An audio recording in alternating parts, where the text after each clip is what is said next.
Hello, and welcome to People's View. Today we have Mike Soucy, who's county commissioner right now, but would like to be mayor in the coming year. Mike, what made you go after the mayor's office now? I'm not liking what I'm seeing, to be honest. I'm just not. I think, I'm going to keep it real simple and very, very focused. It's about our property taxes, and they've gone way up, yet the level of services are not rising to the level of the property taxes that we're paying. We need to control spending. We do. Well, do you have any major things that you think should be either eliminated or reduced? Yeah, actually, so we're looking at one thing that I think we can look at very, very hard. I think it needs further examination would be the school budget. Right now, the school budget is at about $117 million.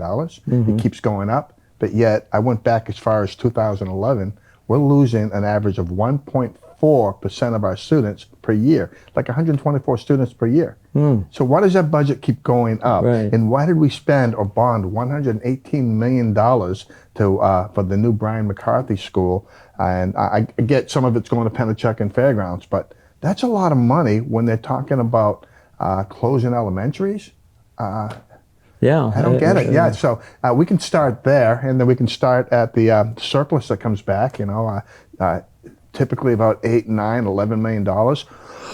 Why? Why is all that money coming back? I have to examine that further. I know in the county we'll get maybe $2 million back. It goes back to the fund balance, if you would, to the taxpayers. Here, when it comes back, I guess from what I understand, the mayor can spend it on whatever he wants. This is money we're being taxed on. So our chief of staff has got to push the directors much harder on giving us a true budget.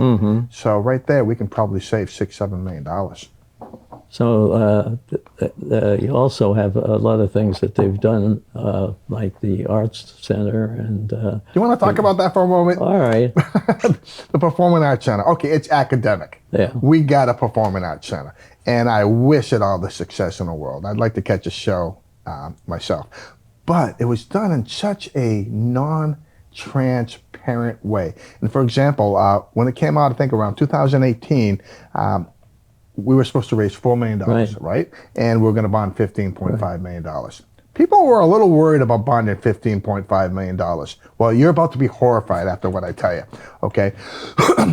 They were not raising the amount of money needed. And they brought in a fundraising company. And I remember going into the Horseshoe, which is the Alderman's Chamber, and asking, how much have we raised? And the answer was, we can't tell you because it would scare away the investors. So that's non-transparent, but why would that scare away an investor? And it would only scare you if no money was being brought in. So there was a resolution passed in 2019 where they could use a new market tax credit to fulfill the $4 million. And also to form two nonprofits to help with this, manage it. They formed under RSA 162G, which is where you can form a nonprofit in the public domain for a specific person, purpose. So they formed 201 Real Estate and 201 Main Street Financing. So these were formed, and it's on the level. They were formed to manage this and the financing and the construction and everything. But there were no public meetings, and then I couldn't find any place where there was any resolution for a third entity to be formed. It was called NPAC, or it's called NPAC at this point. So NPAC was formed as a for-profit private company. So now this is formed, and there's 100 shares in NPAC, and all 100 shares are owned by 201 Real Estate. So 201 Real Estate is doing their business plus the NPAC business. Now it needs further examination to look at why do we need this third for-profit to work within a nonprofit. It's completely legal, but again, non-transparent. They also said that they were going to raise the bond. So it went up from $15.5 million, and they added another $5.5 million. So now we've got a like a 20-something million, $21 million. And on top of that, we loaned them $7.1 million. So, and then we guaranteed the loan, and you combine the 2.6 something for the new market tax credit. We've just loaned them another $9 million. Oh, you're laughing. no. It gets better. So it gets Well, much I'm gonna have a better. pad down here and write So this we're like down. well over twice the amount of what we're going to bond, okay? And it's all guaranteed. And now we have to pay NPAC because they are the owner of the title, or 201 that owns NPAC. We have to pay them a $500,000 lease on the property that we Oh, paid. really? So we pay them a yearly lease of $500,000. That goes up around 2028, 2029 to like 512, and just keeps going up to well over $600,000 a year that we pay. Plus, we pay another $1,065,000 to rent or lease the equipment within the building. So, in a 25-year lease for that, we're looking at another $20 million. Who would have signed up for that? Yeah. You know, so it was done. I wish it success, but it was very, very non-transparent, and I'm troubled by that. And it was I would far be, more too. expensive than Yeah. what we were told that it was going to be. Nowhere near it, what they put in there. Yeah. And they don't own anything there. No. And so, you know, I bet you a lot of people think they own the building. a lot of people think that the shows, the money's going back to the city and everything's going to be fine. But no, that place can never fail. It's flush with cash, our cash, with the money going in. All So guaranteed. I'm kind of laughing, but I'm really, really troubled. It keeps me up at night. And, you know, my campaign is really based on 3 non-negotiable principles. Okay. A, transparency. Right. You know, we got to be transparent in everything we do. Constituent respect. You know, when voices are out there, we have to listen to their opinions and sometimes say, yeah, you know what, maybe it's not the agenda I want to go down, but the significant majority of the Nashuans want to go another way. We should listen to that. And then obviously, I'm a fiscal conservative. We got to be so much more responsible with our tax dollars. You know, Mayor Donchis is going to tell everybody here in Nashua that that the property taxes went up because property values went up and businesses went down. So we absorbed more of the cost. He's right. Yeah. Okay, that's absolutely true, but that's just part of the story. Okay, the significant amount or stories like the PAC that I just told you about, all of this unnecessary money, other things that he wants to spend on. I'm really upset about what he did, but what scares me and keeps me up at night is what his plans on doing next. Do you have any idea what he's thinking about? Okay, so let's begin with the barriers, okay? The barriers? The Oh, downtown the barriers, the barriers, beautiful downtown barriers that make us look like, you know, I don't know, to me it's ghetto, but I get it, you need barriers. If you're gonna have outside seating and extended seating out into the roadways, you gotta protect the diners, okay? So we get the barriers, and the first year of that was for COVID. Great idea, 100% support that because, you know, we were in the middle of this pandemic that nobody really knew how to deal with. And people were dealing with different ways. Some of it was political, some was, who knows. We had to do something to protect our businesses, right? And year 2, I'm like, we're kind of coming out of it, but okay, we're not out of it yet. Mm-hmm. Year 3, they come up with legislation that due to COVID, we have to do this for 3 more years and legislate the barriers for 3 more years. Huh? So COVID is only a problem on like 400 yards of Main Street, but no place else in the city. Right. So it was a false flag. Yeah. Okay, and they're giving an excuse of why they want to do that. So I called them out in the horseshoe as a citizen, saying, you know, COVID is not just a problem on Main Street. So they changed the word and they took out the COVID part, but they still got it for 3 years. So I went into the Nashua Imagine plan, the master plan. And I went on to page 70 and 71. So everybody go to the Imagine Plan, page 70 and 71, and you'll see clearly what the real intention is. It states that COVID-19 has given the city, an opportunity to imagine what a new downtown could look like. And they want to keep that or make that permanent. So one of the considerations would be to take the sidewalks and bump them out into the current parking spots and into the travel lanes and make this permanent. So we're going to have a 2-lane road? It'll be a 2-lane. So the Imagine Nashua thing envisions more of a pedestrian, bicycle-friendly downtown and a less motor vehicle traffic on Main Street. And they have no other thing you get around town. Well, right. I'm glad you picked up on that, because a lot of communities that would work when you get blocks across, but there are really three major ways to cross the Nashua River.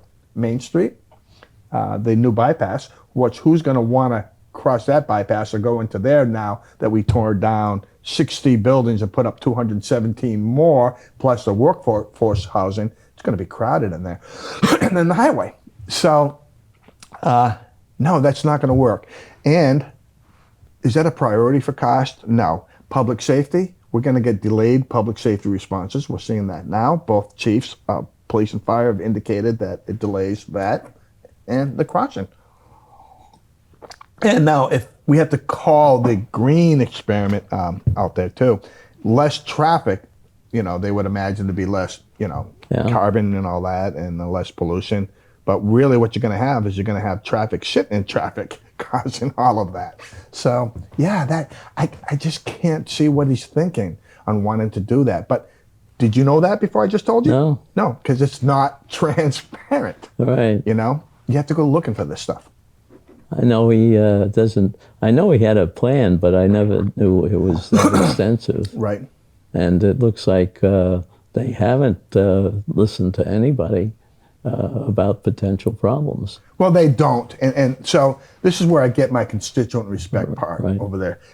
He can be attentive. He'll listen. He'll smile, but one of two things have happened with Mayor Donchis, in my opinion.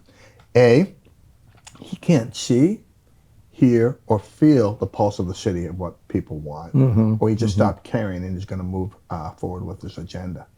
Either way is scary to me. And an example of that would have been when he tried to take over the police commission a while back, and people were saying, don't do it. The Board of Aldermen said, don't do it. So they came up with this question that they put out there, and we beat him up by like 64% to 30-something% at the polls. He couldn't see, feel, and hear what the people wanted, or he didn't care. And this is what's happening on Main Street. I know for a fact that the business shop owners have sent him multiple letters telling him, please stop. I walked Main Street from Canal Street to West Hollis Street and stopped inside every shop that was non-restaurant, just to try to get a feel of what they were thinking. My numbers came up to 18, 3, and 1. 18 told me that it was definitely hurting their businesses. Several of that 18 said that they needed them out. They can't even do another year or they're going to lose their business. And some were saying they were just going to move. They couldn't do it. 3 were okay with it, and 1 didn't care either way. And yet, one of the business owners, who's been around for a lot of years, owns one of the bigger businesses out there. He's collected a lot of the letters, had them sent to Mayor Donchis, and, crickets. So he's going to move forward with this agenda. And they also wrote on page 7071 of the Main Street Imagine Plan that they're getting good reviews from shop owners and citizens. No, maybe you get a couple, but again, that's a false flag. He's not getting good reviews. The shop owners are telling him, no, they can't. It's killing them. Right.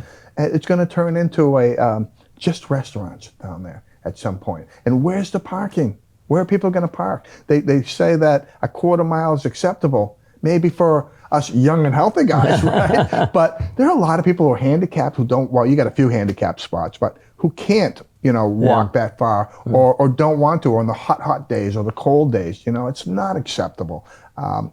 It doesn't make sense financially. It doesn't make sense public safety-wise. It doesn't make sense all the way around. So my plan, it's 3-year legislation, right? So next year goes up automatically. I don't know as mayor if I have any authority to put a stop to that next year. Can I just not fund it? I don't know if I can do that. That's something I have to bring up to legal to see if I can do that. But I think the easiest way to squash it next year would be hoping that the Board of Aldermen can hear, feel, and see what the people want, and then they repeal that legislation. We can get rid of that next year. At the very worst, we might have to suffer through it 1 more year, and then I can tell you by the next year after that, the barrier issue and this Main Street master plan issue will be gone as far as I'm concerned. What about the relationship between the voter and the the people operating downtown? The relationship between the mayor and the people? The people who's working for the mayor. I don't know. I don't know what his relationship is. Okay. With them, yeah. No, I don't know what the relationship is. It's my impression that the people don't always agree with the mayor, but they don't listen to the people. That may be very true. I know when I go into City Hall and I'm looking for something, it's really, really, there needs to be a culture change inside City Hall. People are afraid to answer questions, whatever. Right. I went in there to fill out a dental form for my wife at City Hall and speak with HR. And just out of curiosity, because I know I'm running for mayor, I asked a simple question. By the way, what does the mayor make? I kind of like to know if I'm blessed or cursed to get the job. What am I going to be making? She goes, I can't tell you that, but it's public record. I said, well, I know I've looked in all these different areas, and we're right here. She goes, I can't tell you that. You know what? In my building, at the county building, if you walked in and you wanted to know what I was making, or you ask a simple question, boom, here's your answer. We don't need to do a right-to-know request for something like that. I went in to see Mr. Healy, Dan Healy, and we were talking, about election things. And I wanted to know what's the maximum amount that a candidate can raise from a single person or a business or a political action committee, because there are state guidelines. The state guidelines are it's $5,000 for an exploratory committee, $5,000 for a primary, and another $5,000 for a general election. Well, those rules only apply for county and state races. They don't apply for local races. So they told me at the Secretary of State's election attorney said, you got to go down, you got to meet with your people at City Hall. They set those guidelines. So I met with Mr. Healy. He told me he didn't know. He's the clerk, Dan Healy, yeah. He told me I need to go speak to legal. I was like, no, this is not a legal question. You're in charge of elections. Right. This is a question for you. And he goes, yeah, you're right. I'll look it up and get back to you in a couple hours. Well, I don't know if he lost my number or whatever, but he didn't get back to me. So a week later, I went back to talk about where the Ward 5 voting was going to be about Maine Dunstable, when that was going to resolve. And then I said, hey, what about my question about how much I can raise? He goes, oh, yeah. With the city, there's nothing in the charter, no ordinance. It doesn't matter. You can raise whatever you want to raise. Now, I'm asking this question because I've got some people who want to write checks, but they want to make sure we all stay within the, the legal guidelines. So I said, really? Okay. Can you put that in writing? Just give me 2 sentences. There's nothing in the charter or a city ordinance on how much, what the limits are. Oh, I can't do that. Got to go to legal. Really? So I go up to legal. Mr. Bolton isn't there. And so they tell me, yeah, that's really, they don't answer questions from citizens here in legal regarding things like that. So they sent me back down to Mr. Healy, and I asked him again, and he said he couldn't put it in writing. So I go home. I send out a right-to-know request. I think it's Gary Pepin or whatever. And what do I get back? I got a package of documents explaining the rules, but didn't answer my question. So that's what citizens are going through on all of these right-to-know requests. And I tell you, when I get in there, that culture is going to change. People are going to smile. Welcome to National City Clerk's office, or welcome to National Registration. And you go into the city clerk's office, you got all those gray curtains that are down. You can't see what's going on. They're coming up. I'm going to bring light to where there's darkness. Well, that's, you think they learned because they've lost several suits now. Yes. And you know about that. And yes. Now the judges are saying something. It shouldn't make any difference to you guys. Go on. It's public information. You're right. So it has to make you wonder, when they're fighting so hard to not give out information. Is there bad information? Is there something that's going to be, derogatory? Probably. I don't know. I'm not even going to suggest that. But it's going to make somebody wonder when they're not giving you information. I myself don't need a Superior Court judge or Supreme Court judges to tell me that I need to give stuff to people. Anything that we can legally give, we're going to give. And you know what? If there's something in there that makes me look bad or the past administration look bad, okay, you know what? Oops. Now let's find a solution to fix it, you know. Right.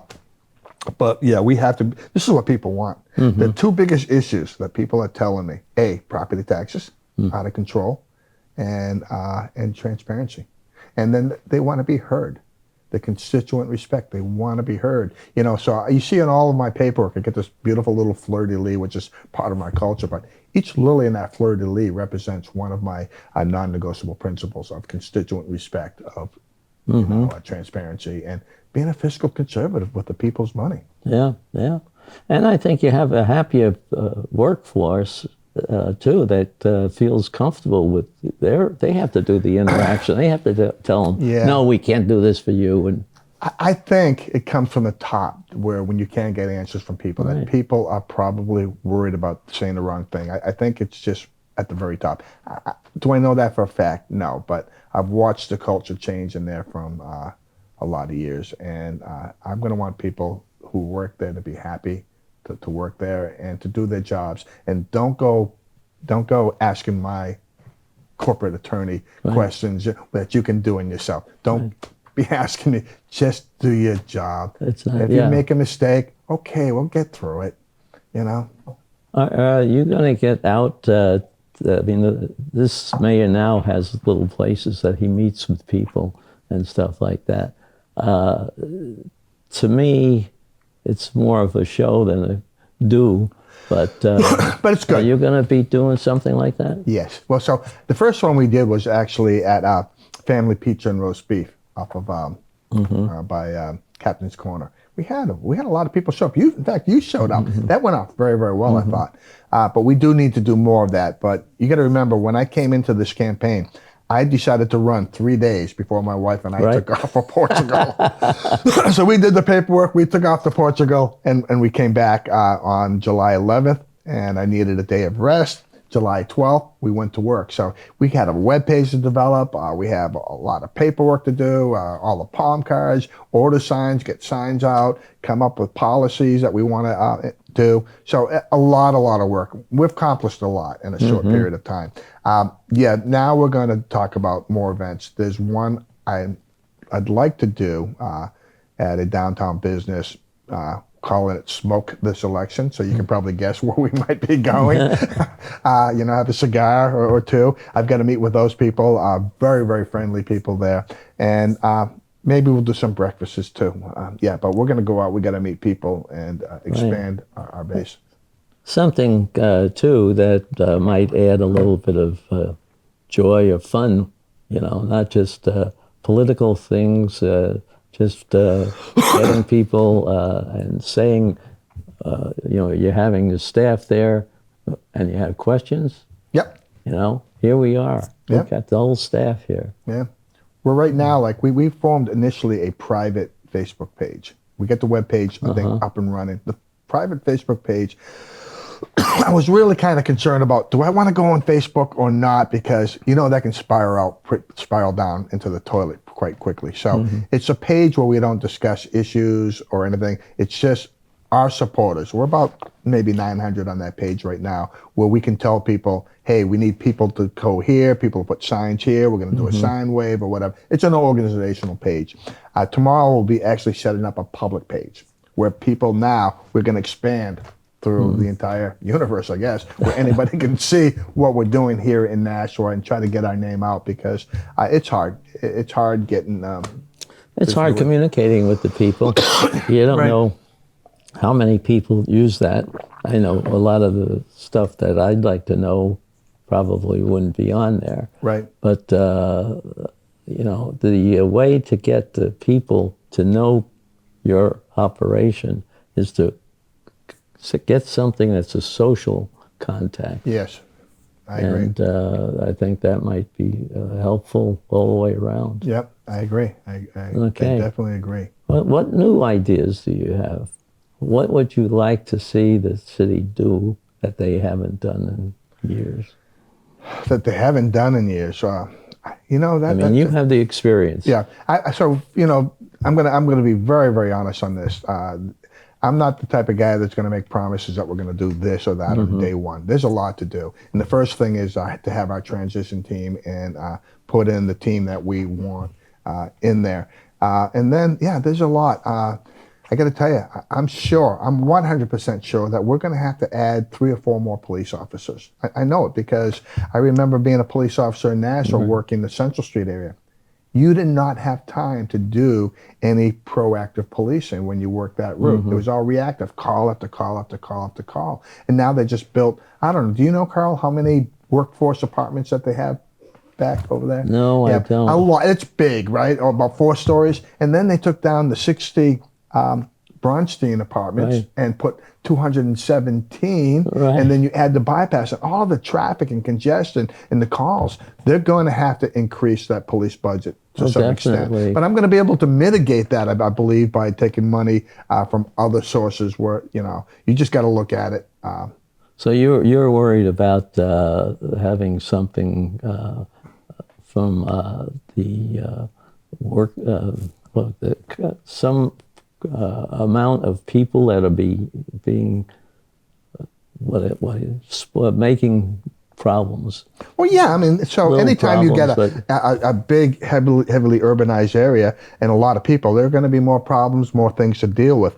And I tell you, Mayor Don just likes to tout the fact that we're the 3rd safest city. Not because of him, because of people like me that served. He tried to take over the police department. He tried to cut the budget and defund it during the big defunding phase. So yes, we are the 3rd safest city, not because of him.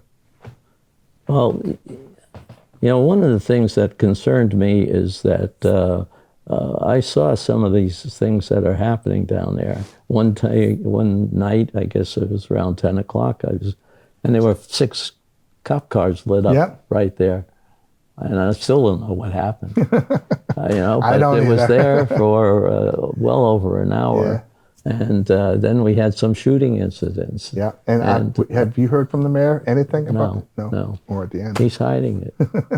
No, I think that's one of the things that people are asking about. Yeah, how do you say you're going to have it clear? Are you going to let the police department do things to make friends with the voters, or? Well, of course. First of all, the police do not. The mayor has no authority over how the police operates. It's fiduciary. So, this police department is very, very proactive through the school resource officers, PAL, and everything. They're out there, and that's how you police, by being community policing. Right. Yeah. I agree with you. Yeah. I was proud to have served in that police department. Very, very proud. And it's by far one of the best in New England. And I'll say that about our fire department, too. Public safety is definitely probably the #1 thing that government can do for the people. And I agree with you. Yeah. And that's where they get there. And I agree that the police department has been very friendly. Yep. But we've run out of time. I know. It was so quick. Because you give me a mic, I'll talk forever. I'll come as much as you want. Yeah. We got a long campaign season ahead of us. We do. And keep abreast of, let you come out and let you tell you what's happening. Thank you. Okay. Thank you so much, Carl. Always good to talk with you.